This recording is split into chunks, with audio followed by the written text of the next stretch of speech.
to enjoy this presentation. Need just a minute for that to set up. Thanks to everybody for being part of this. Enjoy this. And here's the link to the live stream. Hello, Silka. How are you? So Great, how are you? we've got representatives from Germany, from New York, from where else? Put your name and your location in the chat. From Montana, from Attleboro. I'll keep letting people in. Take it away, Allie. All right, yeah, and please, you can share your name and location in the chat. I'm glad Texas is so well represented, Brad. And also, if you want to share kind of how you come at the topic of mis or disinformation, or what kind of roles you play in the world full of mis and disinformation. I know we have, again, teachers, researchers, media professionals, maybe just concerned brothers or daughters, or I feel like sometimes we enter into this topic from a kind of very personal way. So yeah, I'm so grateful that y'all are willing to join us today. I know some of us have already started our spring or our summer break, so it's great to see everyone here. The real goal of this session was that some of us here were together in Los Angeles about a month ago, or maybe more than a month ago, more like 2 months ago at this point. And we were part of a symposium panel on exactly the same topic: disassembling mis and disinformation, reassembling democracy. And the goal of the panel was to bring together people who maybe are ready to kind of unsettle the way we've talked about mis and disinformation and related topics in kind of the past 10 years since Brexit and Donald Trump's first election kind of catapulted these topics into the kind of national scene. So everyone here is interested in kind of how do we look at these topics maybe from different perspectives? What do these perspectives have to offer for us in education and in research? So what we're going to be doing during this time is the different panelists, including myself, are going to be sharing first kind of talking about our research and what we've been thinking about since the AERA. We're going to spend at least 15 minutes in breakout rooms with everyone here so we can have a minute to talk and talk through these kinds of things and what they offer to us in our different kind of roles. And then we are going to come back together and kind of synthesize and reflect on this experience. So without further ado, the panelists here, I guess I'll start by asking us to kind of jump in and introduce ourselves. So I guess I'll start. I'm Allie Thrall. I'm a PhD candidate at Baylor University's Department of Curriculum and Instruction. I'm a former social studies teacher, but I also taught 4th through 12th grade and was a school administrator in both the Bay Area in California and in Austin, Texas at different times. And that's actually really where I kind of became interested in this topic, which I'll talk about momentarily. I'm also speaking on behalf of my co-author on the paper that we're presenting, Dr. Phil Nichols, who's a literacy faculty member at Baylor, who is leading a study abroad experience in Italy at the moment. So lucky for him, he is out having fun in Italy and not able to join us today. All right, I'm going to turn it over to another one. We'll kind of popcorn, I guess. So Will, would you be willing to introduce yourself? Sure thing. Greetings, y'all. My name is Will Fassbender, joining you from Bozeman, Montana. I'm an assistant professor at Montana State University in English education.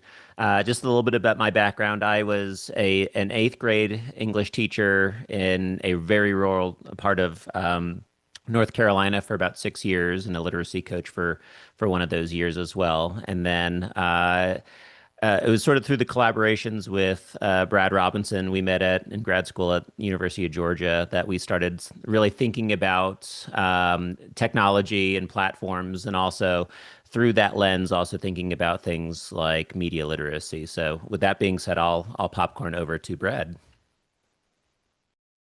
Hi, everyone. One thing that I'm thinking about is since the AERA session is that I regret I wasn't there, because I heard that it was very good, very well attended and exciting. So I'm glad to have this opportunity to join in the extension of the conversation. Yeah, and believe it or not, I too was a public school English teacher in North Carolina, and it just ended up being a coincidence that Will and I met at UGA. But I'm currently in at Texas State University, where I'm a professor of educational technology.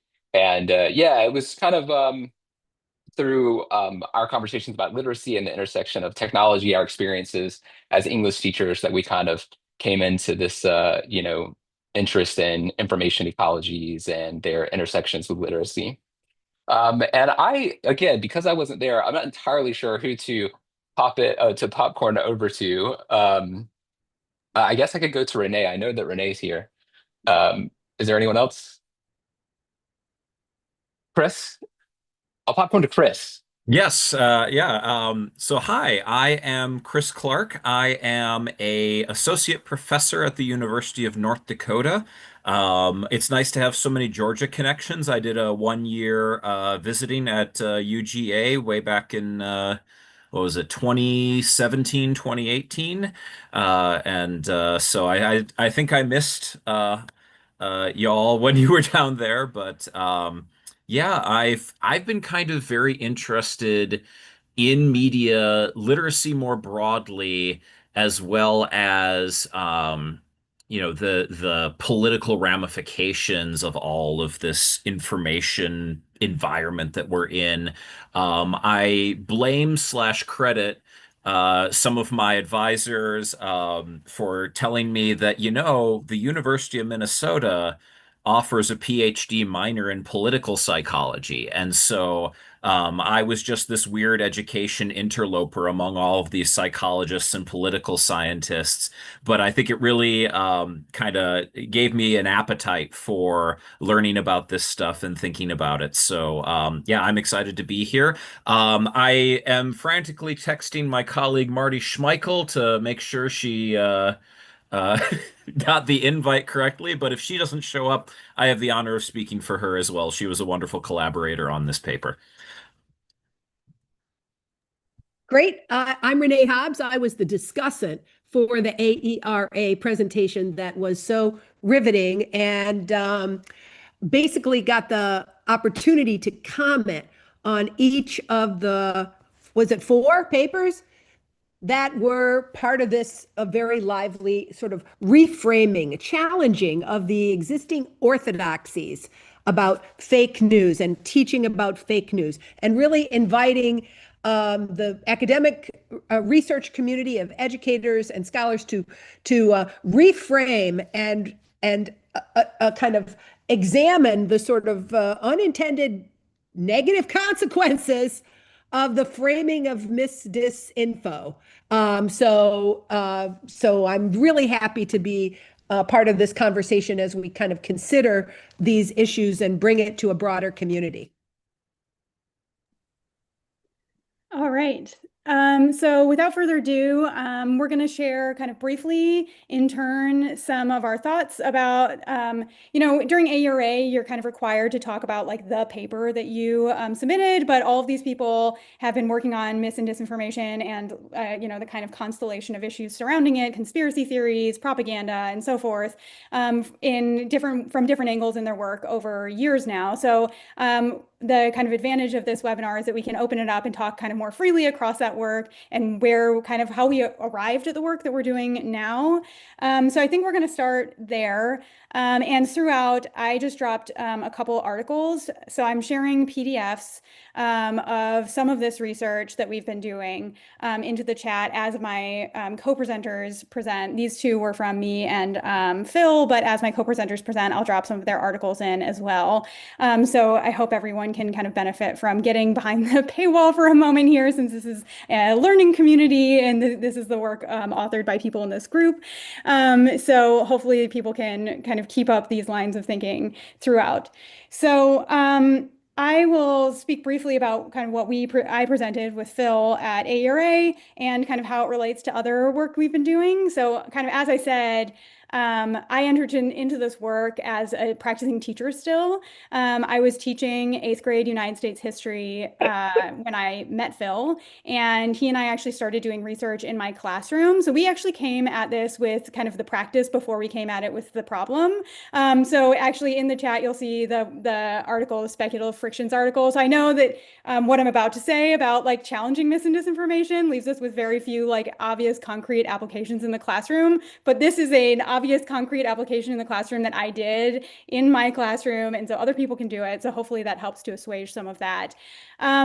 So what actually was challenging to me as a teacher was I taught through COVID, I taught through the murder of George Floyd, I taught through the introduction of ChatGPT in the classroom. And during this time, I was startled by the extent to which my students would come to me, I mean, truly every day with like, either they would say this in class, I would say, oh, like, let's read across these primary sources about some historical event. And their first thing that they would say is like, actually, this reminds me of videos I saw on TikTok, you know? And sometimes what followed after that, you know, I was a very open teacher. So I was like, tell me more. And then, you know, sometimes I immediately regretted the tell me more statement because sometimes it was great. And sometimes it was like opening up all these new connections. And sometimes it was like, wait, like, what did you hear? And then I'm like, then, you know, the algorithm like loses the video. So I'm like, let's find the video so we can unpack it together. You know, but it's TikTok. So like, you can never find the video again. So it became this like kind of swirl of these like competing kind of digital mediation in my classroom alongside history content that was very difficult for me to understand. And then I often started thinking about this. I live in Austin where this environment, it was obviously kind of a political tenor. So we could start in from this conversation where we all kind of agreed on these like baseline kind of political beliefs, but then very close outside of Austin is obviously a very different political environment. So I often thought, what does this conversation look like in those schools that are, you know, not that far away from me in the school that I'm teaching in here? So that's where what led me to kind of the conceptual work that Phil and I presented, where we are, yeah, kind of, we called it the missing politics of mis and disinformation. It's still getting put together to go out for review soon. But we unpacked kind of two primary assumptions that we see embedded into the way our theories, our concepts of mis and disinformation have evolved over the past 10 years and how they have been taken up in classrooms. And the two kind of things that we kind of looked at were between what we called kind of media practices or digital practices and the processes. So within the media practices, we saw that within kind of our conceptual landscape, a lot of the problem of mis and disinformation is blamed on what we called media illiteracy. Like, oh, like this group of people, they really can't read the news. They don't understand it. This is kind of the issue. So, and again, there's actually been research on this. This is fun, that we never say that it's us that need a media literacy intervention. It's someone else. And it's often our political opponents. And so again, those people who are in schools not that far away from me are the people in my mind who I'm like, oh, what are they doing with their media literacy curriculum? But actually, research has started to come out that I think is very influential that shows that that's kind of a fallacy, right? Nobody has these like massive gaps in media literacy that's like causing this problem. They don't just like not know how to read the news. They're using a sophisticated set of media literacy practices that can often lead to kind of these divergent political beliefs at the end of it. So the question then doesn't become like, what can't they do at all, but what are we doing differently? And what are we doing in these different kind of socio-cultural, socio-political contexts that lead to divergent kind of readings? The other thing we unpacked were, again, the processes of media. So looking at, again, evolving research in media studies over the past 10 years, there's been an alarming amount of studies that show how even our kind of well-intended media literacy practices to fact check or source information or whatever can lead you into these well-laid traps where people who spread disinformation on the internet are doing it with quite a bit of intentionality. They know how to set up keywords so that when you type those keywords into Google, it leads you only to disinformed narratives. And so on and so forth. There's also strategies called like trading up the chain or narrative laundering or the propaganda pipeline, where people will say something kind of disinformed in some obscure corner of the internet, but then it will be strategically repeated throughout kind of increasingly mainstream news sources, particularly on the right, where that story gets amplified, and then it gets the kind of repetition and sourcing required to appear true. So if you're doing your own research or doing those steps you think you should take to decide if something's true, you look it up, and there's a million sources there. So you go, oh, okay, this must be credible if so many people are repeating it.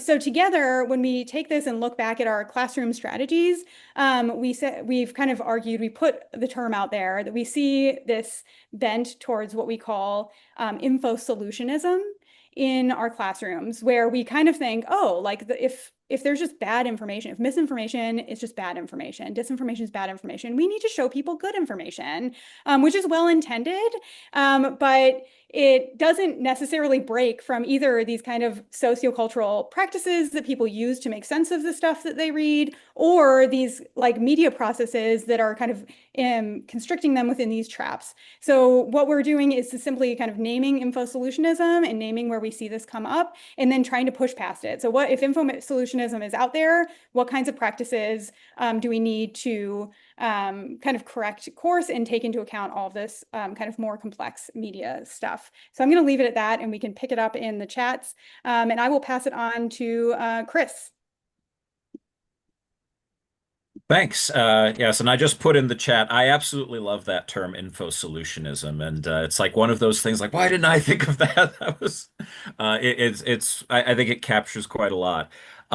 So yeah, a little bit about what Marty and I have been doing, and this is sort of, I also have to give a shout out to Jim Garrett at UGA, because he has also been a wonderful thought partner in a lot of our work. And Marty and I have collaborated with him for now almost 10 years, thinking about the current political situation, as well as the way that political thinking and choice of news media are very entwined, even in spaces that very typically get presented as neutral, like a history classroom or a social studies classroom more broadly.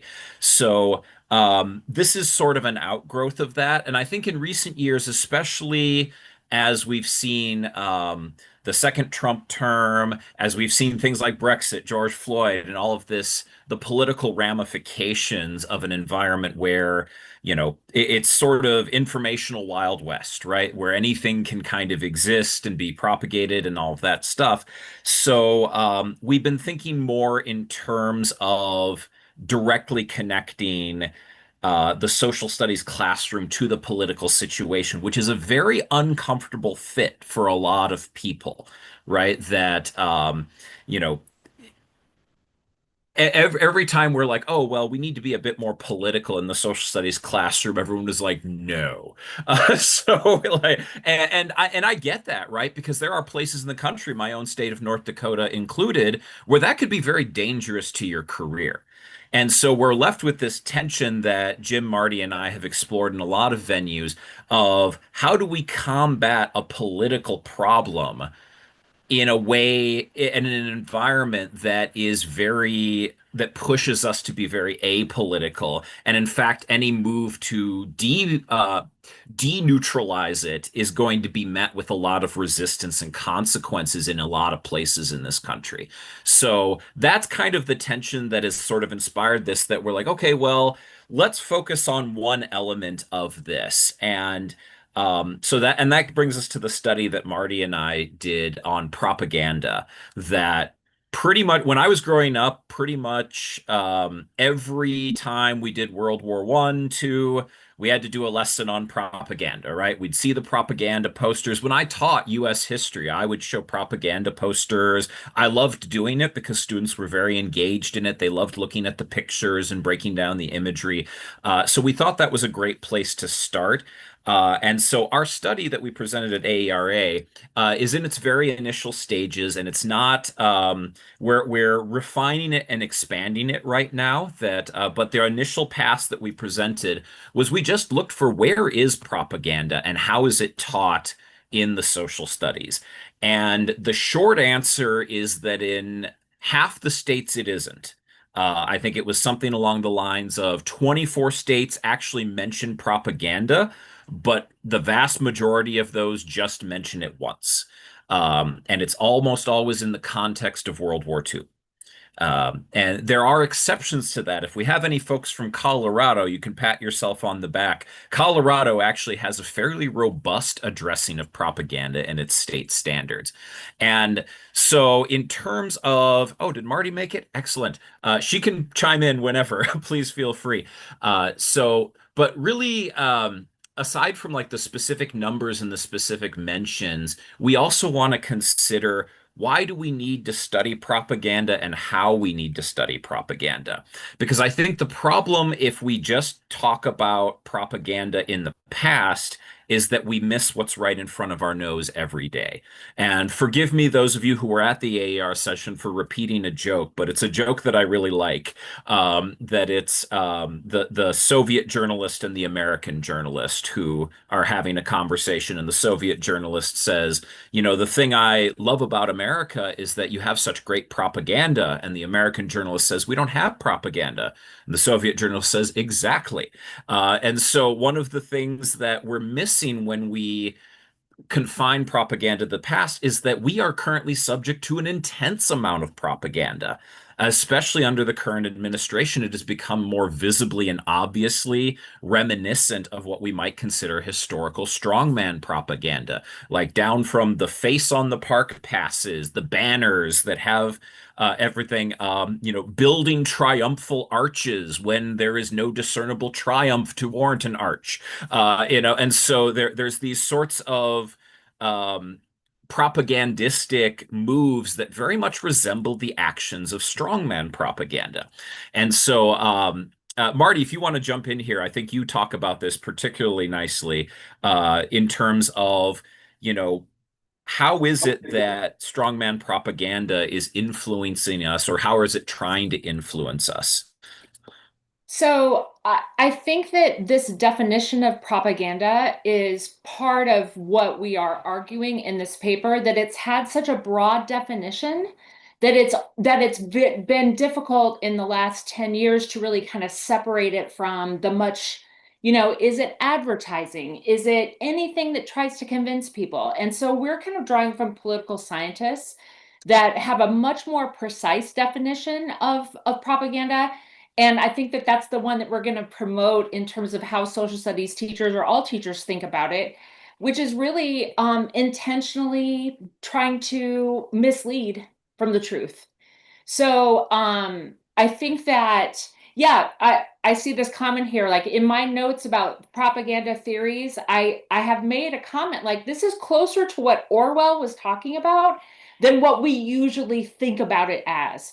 So we are, the other part, I think, of what we have found in our analysis of how propaganda is included in social studies is that it really lacks an ideological acknowledgement. So Chris kind of touched on this a little bit, but because propaganda, if it does show up at all in the standards, is almost exclusively relegated to history, and in particular World War I and World War II, it hardly appears at all in civics. And so our argument is going to be that it's a civics concern. Not that it's not important to understand propaganda in the past, because obviously it is, but it cannot be solely relegated to the past. And we are not arming students with the kind of critical thinking skills and the ability to identify it when they see it, when we leave it really to the Holocaust, which is primarily where the attention to it comes. Again, I am in no way downplaying how critical it is to understand how propaganda was used during World War II. But the other part of that is that it was specifically attached to fascist governments. So, and we need to understand authoritarianism and fascism and its relationship to propaganda in order to, we can't just say it was something that happened in the past and it was the Nazis. Like even when we talk about it in the past, we need to link it specifically to Nazism and how it functioned in fascism. And it was an important component of fascism. The other thing I think that we found when we did look at how it was addressed in history was that it was almost exclusively applied to thinking about the discrimination of Jews. And again, that is absolutely correct and important. But if we were just to look at how students are most likely to engage with propaganda during a US history class or a world history class, we would find that it's almost exclusively attached to the Jewish people. And we all know that propaganda has affected multitude of marginalized and oppressed groups. So when it's linked to just one group in particular, it's a much too narrow focus of propaganda in the past and then obviously in the present as well. And then, yeah, so we'll turn it over to our last paper. Thanks, Brad and Will. All Hi, right. everyone. This, Do you want to go ahead, Will? well, just this is not to show up our other folks, but we have a uniquely visual piece that we would like to chat about. So we are going to share our screen if that's all right. But Brad, you can take it away. Oh, okay. So yeah, so our collaborations on this kind of work around mis and disinformation. Um, so as we said, we're both English teachers, we're literacy researchers, teacher educators, and from those perspectives, and then also as well as just from the perspective of being a citizen. Um, in 2020, 2021, we were just talking a lot about, COVID and how January 6th insurrections were kind of in their own ways crises of collective information ecology and in different ways. And then the implications that those crises had for civic life. And so, we were kind of asking ourselves, what do literacy folks like us, should we be doing in this moment? And, part of those conversations were happening like during COVID lockdowns, where we were saying like, what should we be doing, now? And so it was around that time, I don't remember the exact chronology, but it was around that time that we also read Phil and Robert's curriculum inquiry piece that Ali shared earlier. And in that piece, they argue for a more ecological orientation toward media education and problems of fake news, et cetera, as opposed to a literacy focused one, which was challenging, for literacy people to read. We were like, wait, but isn't literacy how you're supposed to think about media literacy?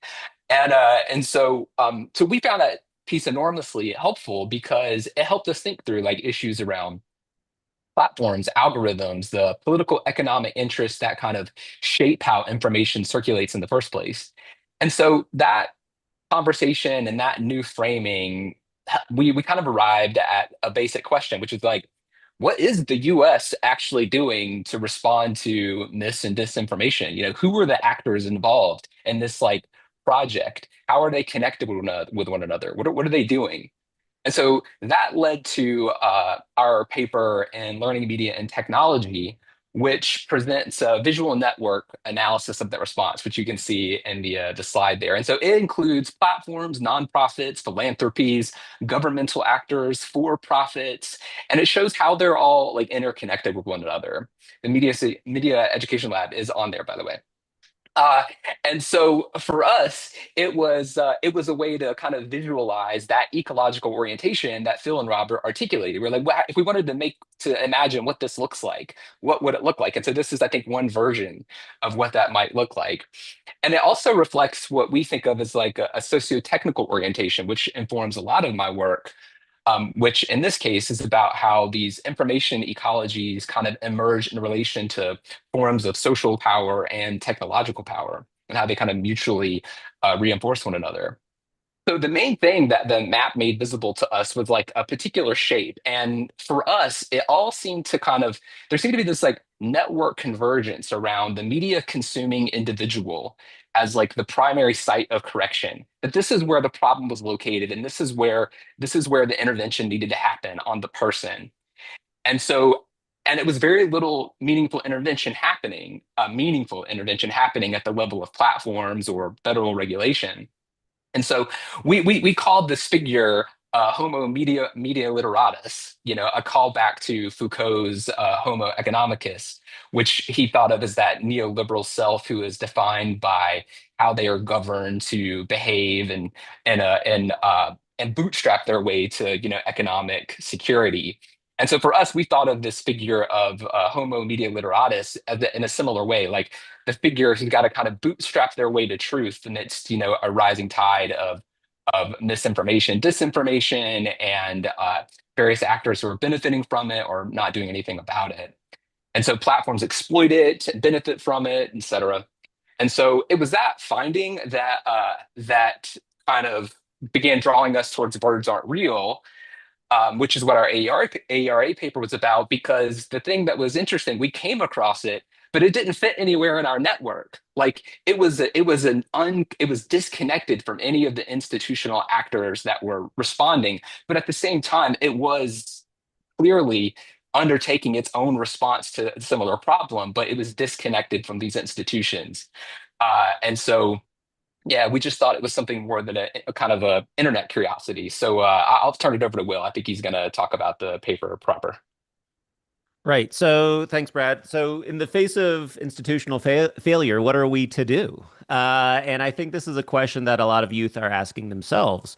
They're sort of looking around, and specifically Gen Z is looking around and realizing that a lot of the places that they frequent, which are digital places through social media, are continually getting inundated by what we called digital dismisinfo, right? So disinformation, misinformation, sort of going through these digital streams, and so we recognize that that frustration through this fake conspiracy theory called birds aren't real. So what is birds aren't real? It is a movement started by Peter McIndoe, who you can see here on top of his conspiracy theory van. Back in 2017, he was a college student, and it is a youth-led faux conspiracy asserting that birds were replaced by government surveillance drones starting in the 1960s. So, very clearly a narrative that was created by the community themselves. And toward what end, right? Again, these are Gen Z youth who are feeling increasingly disenfranchised and frustrated by the lunacy of our news media ecosystem. And so they call themselves bird truthers. And what they do is they sort of coalesce around, they conspire, right? They breathe together around this idea that birds are actually surveillance drones, and that biological birds essentially no longer exist. And so it was largely facilitated by social media, specifically Twitter, Reddit, and TikTok.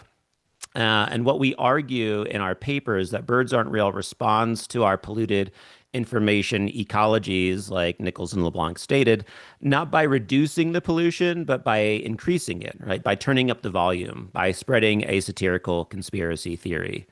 So that's right. You know you've hit it when you have a van. Exactly. And so what we're putting forth further in the paper is this notion of a vigilante civic literacies, which is how we're defining it in the paper. Authentic forms of youth-led activism in which literacy practices are deployed outside of and against institutional constraints in the service of collective democratic good. And so that is our definition. And we do think that the youth piece is really important. We'll provide some caveats around this notion of vigilantism in just a second. But the reason why we wanted to show some slides is because we do think that this movement is uniquely visual because it is on social media. So here are a couple of Instagram carousel images to sort of demonstrate how the conspiracy theory moves, essentially. So they will post a lot of these posters that are pretty typical of conspiracy theories, right? And so one thing I'll point out is we're pointing towards this concept of repertoires. This comes from the work of Eduardo Moncada, who provides some of the definitional foundations for this work. And so his work around vigilantism was really quite useful to us in sort of drawing it out of political science and into the realm of education. But you can see here some of the posters. Have you ever seen a baby pigeon? You haven't, have you? This is some of the most obvious evidence for bird drone surveillance. So you can see some of the rhetorical moves that they're using here. The middle poster here comes from a post around Thanksgiving, a holiday in which we celebrate a turkey.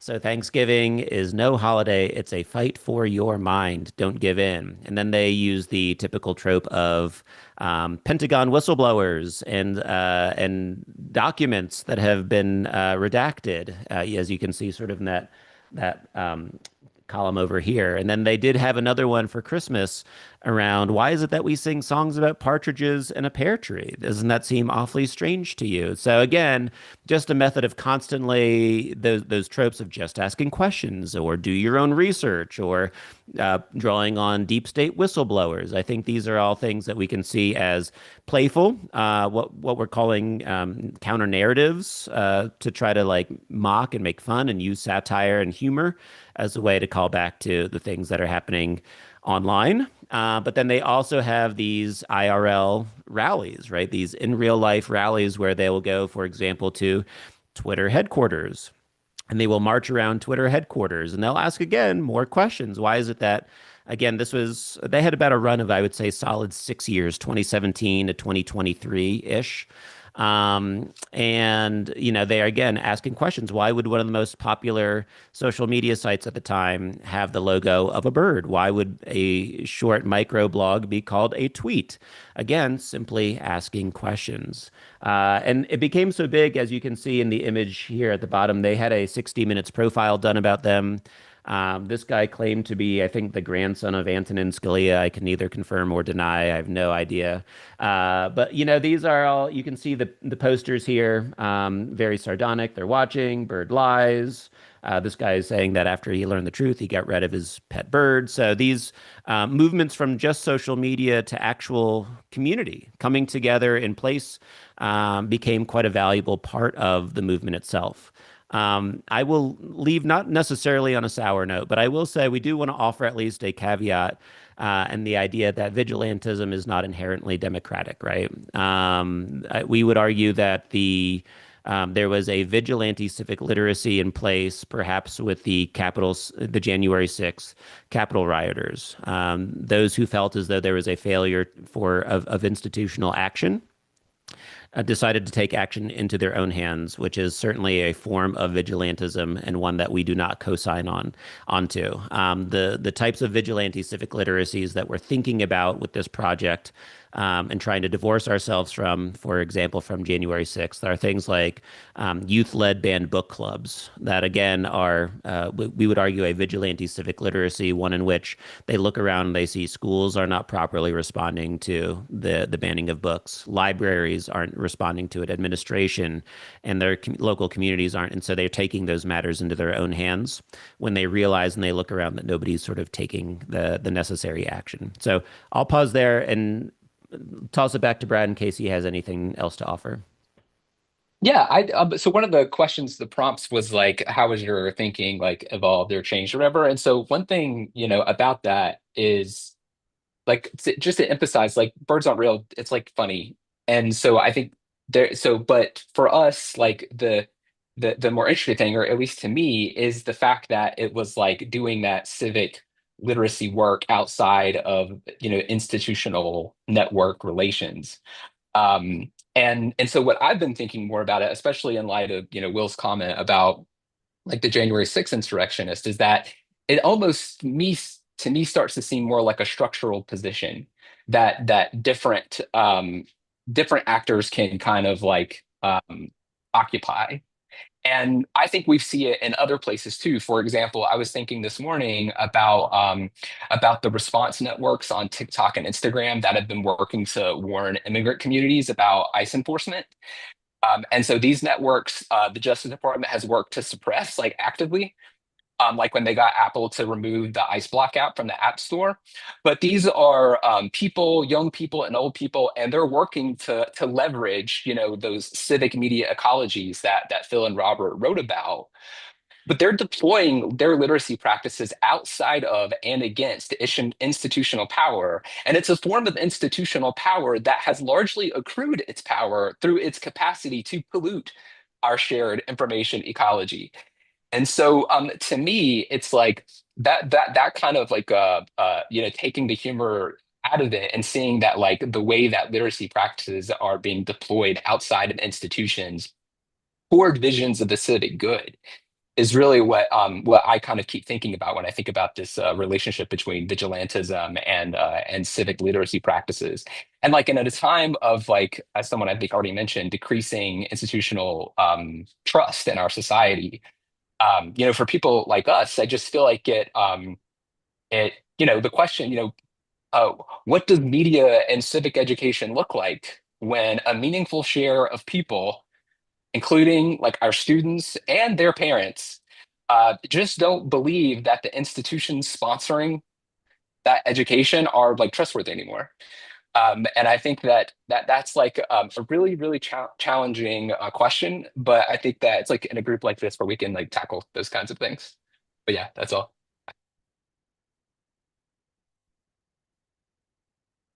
Thanks, y'all. All right. So, Renee, do you want to send us off into breakout rooms? Okay, let's do it. We're going to open up 3 breakout rooms, and we're going to put a set of questions up that might be useful to think about that. But before we do that, I want to do one thing. Actually, no, I'll wait till the end and do the one thing at the end. Here's the list of possible framing questions that you could use. We're going to break you into 3 groups so that you have time to talk about whatever you want, but you could talk about how should we confront the problem of info solutionism, the simplistic belief that good information is better than bad information. How are you doing it in your own work, and how should it be done? We could talk about how more precise definitions of propaganda as it relates to fascism could be, useful for us in terms of increasing opportunities to talk about political issues and civic education in the classroom. We could talk about the pros and cons of media literacy being framed as an individual level skill. And we could talk about how satirical activism, like birds aren't real, or other forms of polluting activism, right, could be useful pedagogically and creatively. We're going to give you about 12 minutes in the group. This is a great networking opportunity to get to know people and to weigh in on some of the ideas you heard about. Give me a thumbs up if you understand what's going to be happening in these breakout rooms, right? You're ready for a breakout room and you're going to meet a new friend. And so now the rooms are open. We'll see you back here in the main room in about 12 minutes.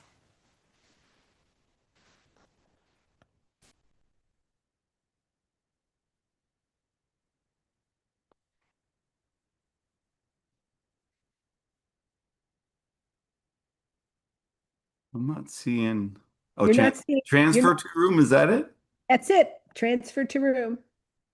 It's Join the room. Let me know if you need some help. Oh, there are a couple people who are unassigned. Let me get those people. I just popped. I came in.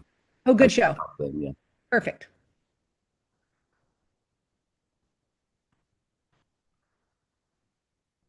Boop. Hey, Scott. Hey. Yeah, I had a meeting that went way over, so Oh, yeah, no worries. I'm going to better late pop than you never. into Yeah. better late than never. Let me see if I can find a way to get you back into that room. Let me see here, room participants. Get Scott into a room. Scott Moss, assigned to room 3. There you go. All right. You Thank you very should much. now.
Okay. Okay, it looks like people are coming back from their breakout rooms. Did you meet an interesting person in your breakout room? Give me a thumbs up if there was at least somebody interesting in that room. Yeah, fantastic. Okay, we only have a few minutes for discussion because we like to start on time and end on time. So I invite you in the chat to make a synthesis of an interesting point that came up in your small group discussion. There must have been an interesting point. Just see if you can capture that in one sentence, will you? We're going to do some practice of synthesis because actually I did some synthesis too. You know, I've been thinking about the AERA conference for, well, since I got back from it in Los Angeles in April. And so I'm sharing my Substack synthesis with you right now. I think you can see my screen, right? As I reflect on what I got out of reading these 4 papers and responding to these really interesting reframings, I thought a little bit about the tension that happened well before the fake news crisis erupted, about 2013 or 2014, when Facebook was deciding how to fund media literacy. The fact checkers and the news literacy people won. And I'm reflecting on why media literacy did not win, right? Because we didn't just want to talk about information. We also wanted to talk about persuasion and entertainment. We really wanted to focus on meaning making, and we were queasy about the power dynamics in the room with the philanthropists and the corporations and the platforms. And this model that did get picked up is now showing its seams. These 4 papers really showed the sort of the problem with some of the assumptions baked into that model that has become so dominant that sometimes when people hear the phrase media literacy, they think it means fake news detection. And they don't understand it's a lot more complicated than that. So I basically, tried to synthesize my understanding of what these papers were saying by looking at about this issue of we've got to get over being afraid to address the persuasive genres in the context of elementary and secondary education. We have to take meaning-making processes as seriously as message content. And I give a shout out to the ACRL around the big insight. Authority is contextual and situational, and scholarship is a conversation. These are ideas that have a lot more resonance now in this platform area. This issue of stepping away from the dichotomies of good and bad and relativism, which are kind of on the rise right now, but really thinking about how do we teach about context, and especially how context shapes decisions about what to trust. And then finally, a real big insight from this paper for me was taking humor seriously and finding ways to bring that into the classroom and finding ways to address the unreal realities of news, fiction, and other media in the K-12 classroom, but recognizing that we're doing it at a time when teachers are more political at higher levels of political risk, higher levels of administrative constraint, and higher levels of professional isolation.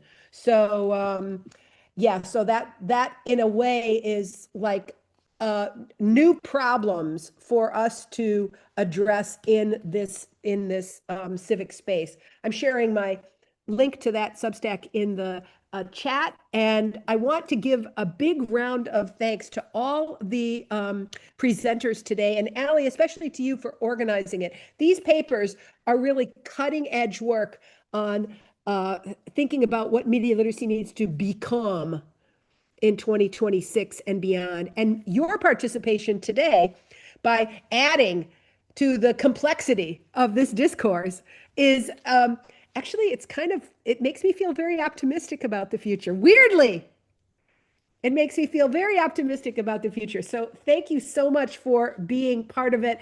Take a look at the beautiful synthesis that emerged in the chat. Let me just do a little shout out for what's coming up next and why you might want to join us again. Here is the Here is the next upcoming event. And we also invite you in the summertime, we're not working so hard. We have a little more space to program. Is there a topic or an issue that you would like to have a discussion about? Email me and you can host a webinar. On June 1st, we've got Vibe Coding Your Media Feed, which is really a great chance to think about media creation opportunities. Our Together Revise comes in June. And we're so happy that you're part of the Media Education Lab. So thanks for being part of it today. All right, bye now, everybody. And I'll send you the YouTube link in case you want to share this incredible conversation with a friend or two or three. All right, bye now. Thanks, Bye. everyone. Thank you, Renee.